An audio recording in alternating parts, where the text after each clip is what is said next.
Hello students, welcome back to my YouTube channel.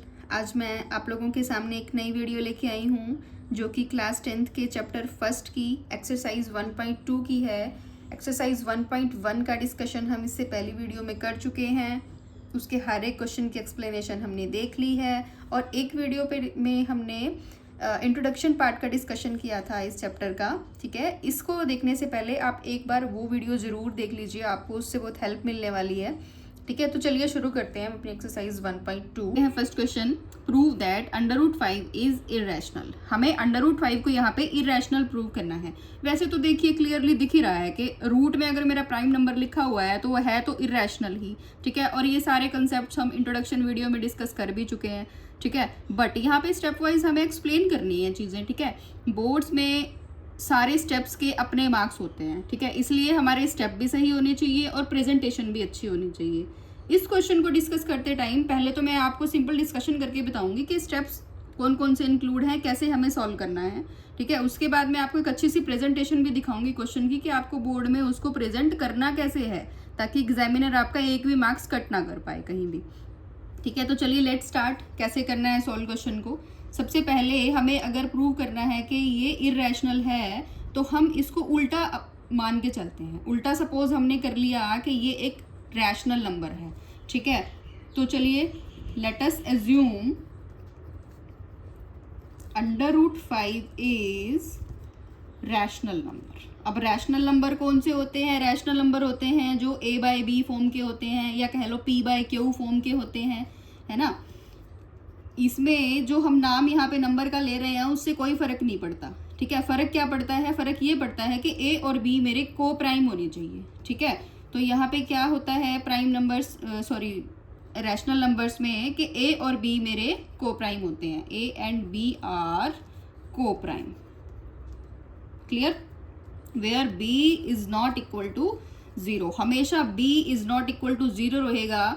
ठीक है, क्यों रहेगा? अगर b इक्वल टू 0 हो गया ना तो ये टर्म इनफाइनाइट बन जाएगी जिसको हम डिफाइन ही नहीं कर सकते। ठीक है, ये हो गया हमारा क्वेश्चन का फर्स्ट स्टेप कंप्लीट। ठीक है, जिसमें हमने क्या एज्यूम किया? √5 को एक रैशनल नंबर एज्यूम किया। उसके बाद आ जाते हैं सेकंड स्टेप पे। सेकंड स्टेप में क्या करना है? हमें स्क्वायरिंग करनी है। ठीक है, इसी ऊपर वाली इक्वेशन की हमें स्क्वायरिंग करनी है बोथ साइड्स। कैसे करते हैं? √5 का स्क्वायर कर दिया, इधर a और b का स्क्वायर कर दिया। ठीक है, √5 का 2 टाइम हमने स्क्वायर किया तो मेरा आ गया 5 और इधर से मैंने स्क्वायर ओपन कर लिया a²/b²।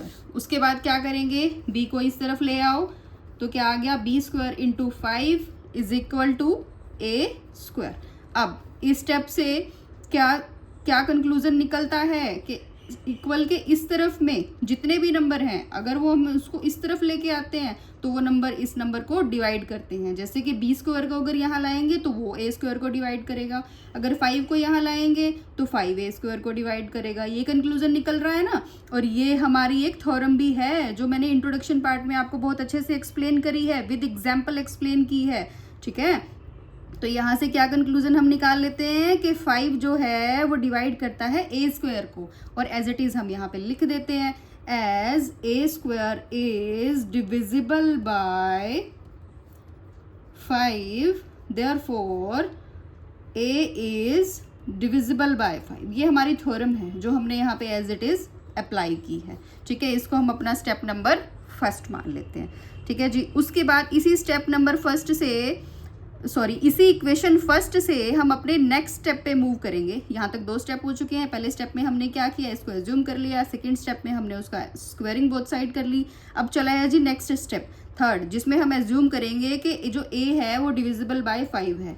ठीक है, ऐसे लिख लो, ऐसे ही है ना यहाँ भी कि भाई जो 5 है वो a को डिवाइड कर रहा है। साथ में अब कोई कॉन्स्टेंट हम c ले लेंगे, where c is a positive integer.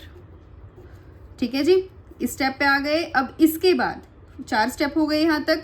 अब 5th स्टेप में हमें क्या करना है? 5th स्टेप में हमें जो a की वैल्यू है ना, a की वैल्यू को हमें इस अपनी फर्स्ट इक्वेशन में पुट करना है। कर दीजिए put. b² × 5 is equal to a की वैल्यू कितनी है? 5c²। ठीक है, अब आप इसको मल्टीप्लाई कर लीजिए। b² × 5 इज इक्वल टू यहाँ पे 25 और c का 2 टाइम्स करेंगे तो c²। इसके साथ ये कट जाएगा तो कितना आ गया, b square is equal to 5c²। अब यहाँ पे भी देखिए सेम ऐसा ही बन गया ना, ऐसी इक्वेशन जैसे यहाँ पर बनी थी। इससे क्या प्रूव हो रहा है, सेम वही कि 5 जो है मेरा b² को डिवाइड कर रहा है। लिख दीजिए सेम यहाँ पे, as b² is divisible by 5, therefore b is also divisible by 5। ठीक है जी, हमने अपनी थ्योरम यहाँ पे लिख दी।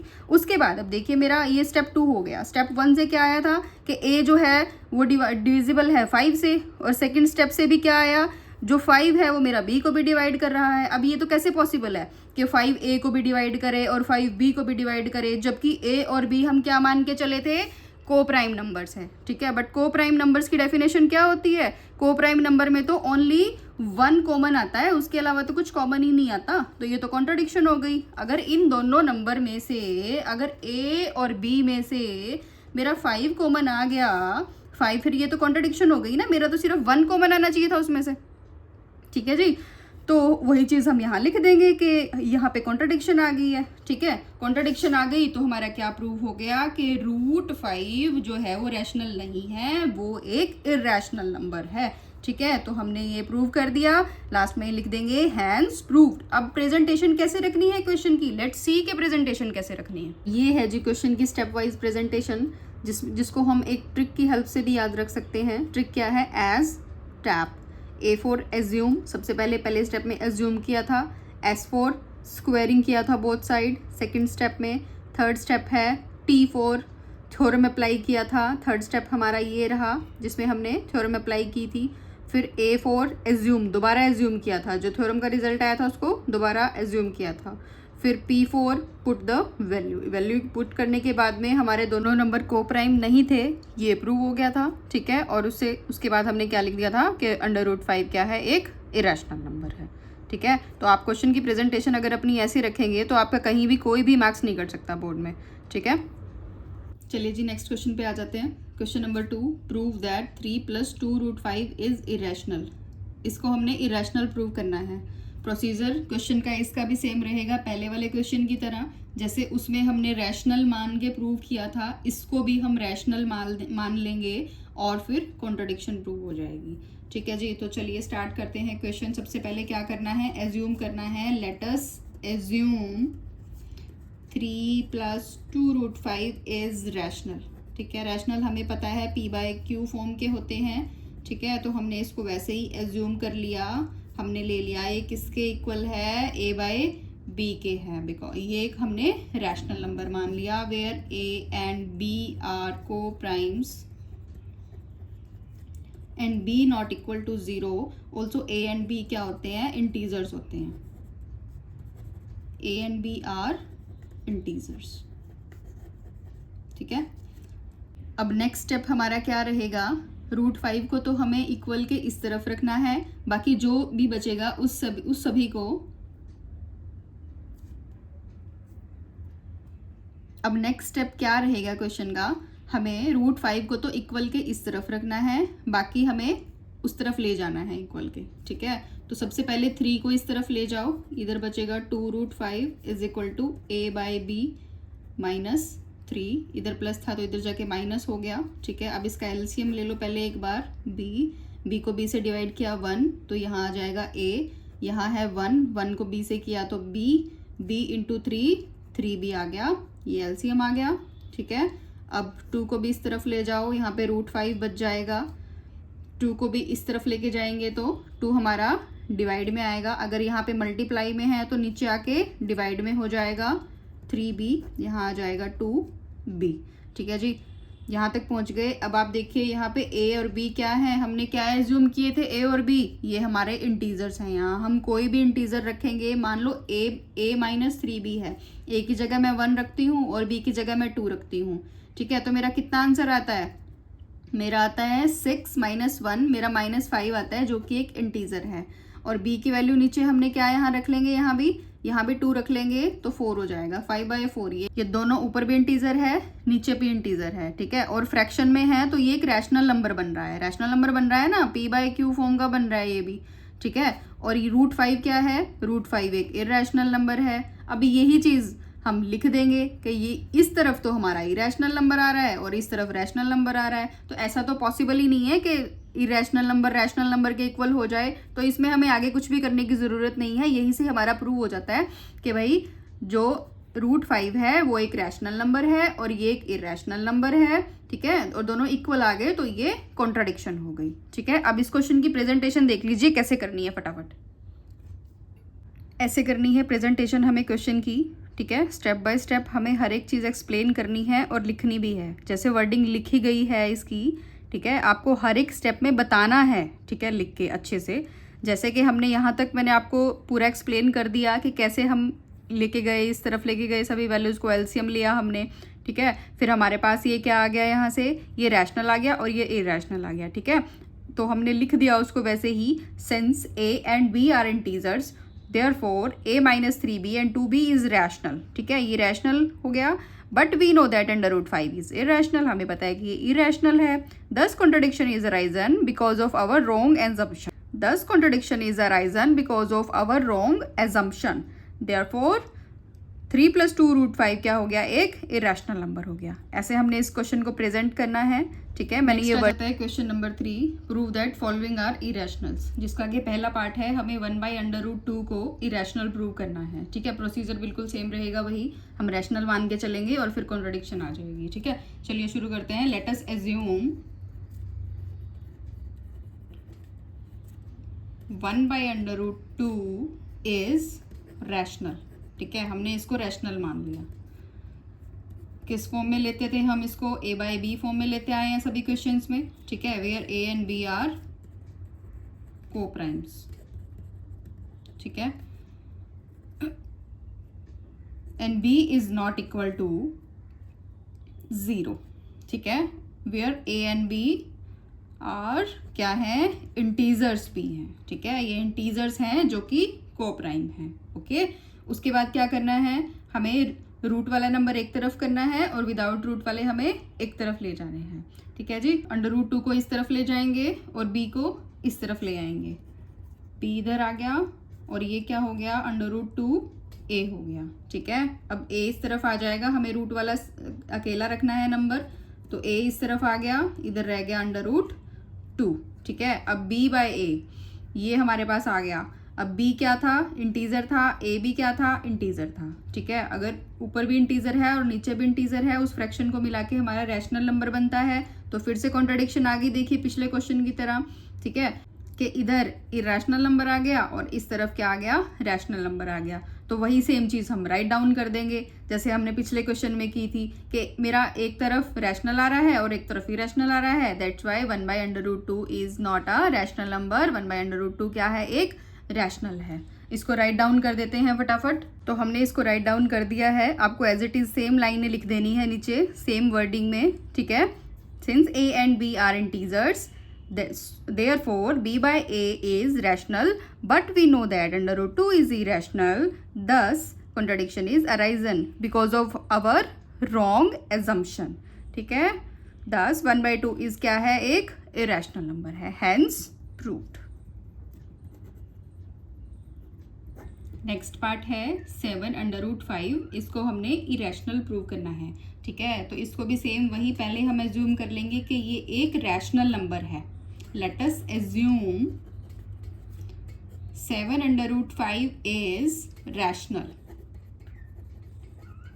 ठीक है। फिर उसके बाद नेक्स्ट स्टेप हमारा क्या होता था कि हम रूट वाले नंबर एक तरफ करते हैं मान के और विदाउट रूट एक तरफ, ठीक है। पहले क्या कर रहे हैं, एज्यूम कर रहे हैं, तो इसको a/b के इक्वल रख लेंगे। a and b क्या है, को-प्राइम है। अब तक तो आपको लर्न हो गई होंगी पूरे स्टेप्स इसके ना। And b is not equal to 0 होता है और a and b क्या होते हैं, इंटीजर्स,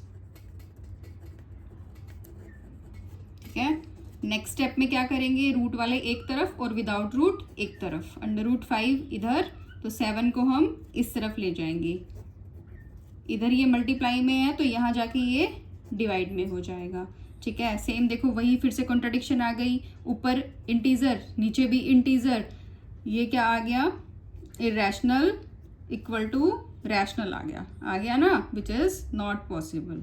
ठीक है, तो अब हम इसी को ही लैंग्वेज में लिख देते हैं अपनी में। वैसे ही हमने लिख दिया इसको। Since a and b are integers,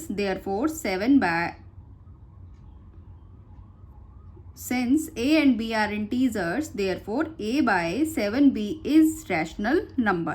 But we know that under root 5 is irrational. We know ना, अभी हमने डिस्कस किया। Thus contradiction arisen because of our wrong assumption.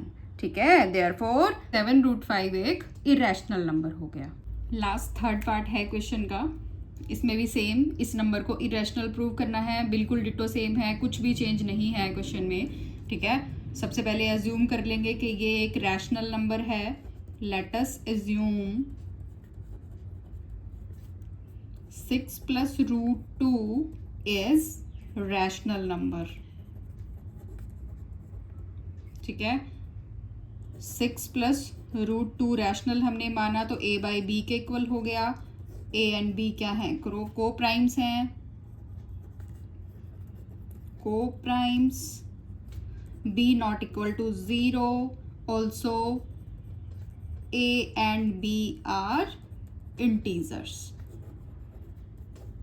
ठीक है, अब फिर सेम वही स्टेप, रूट वाले एक तरफ और विदाउट रूट एक तरफ। इधर 2 आ जाएगा, a बाई बी माइनस 6 आ जाएगा। ठीक है जी, अब एलसीएम ले दीजिए b। ठीक है, b एलसीएम आ गया, b को b से डिवाइड किया 1, a से मल्टीप्लाई किया a, यहाँ पे 1 है, 1 को b से डिवाइड किया b और b को 6 से मल्टीप्लाई किया 6b। ठीक है, अब देखिए सेम उसी स्टेप पे आ गए, तो हमने राइट डाउन कर दिया इसको ऐसे ही। Since a and b are integers, therefore a minus 6b by b is a rational number. ठीक है, ये रैशनल आ गया था यहाँ से, but we know that under root 2 is irrational. As we know ना, this is irrational number. Thus contradiction is arisen because of our wrong assumption. Therefore 6 plus under root 2 is irrational and hence proved. ये हमारी exercise थी complete 1.2। I hope आपको explanation अच्छी लगी होगी। अगर अच्छी लगी हो तो वीडियो को लाइक करना और चैनल को सब्सक्राइब कर देना। और मैंने एक्सरसाइज 1.1 की ऑलरेडी एक वीडियो बना दी है और चैनल पे अपलोड कर दी है। आप 1.1 की एक्सप्लेनेशन वहाँ से देख सकते हैं, जिससे आपको हेल्प मिलेगी।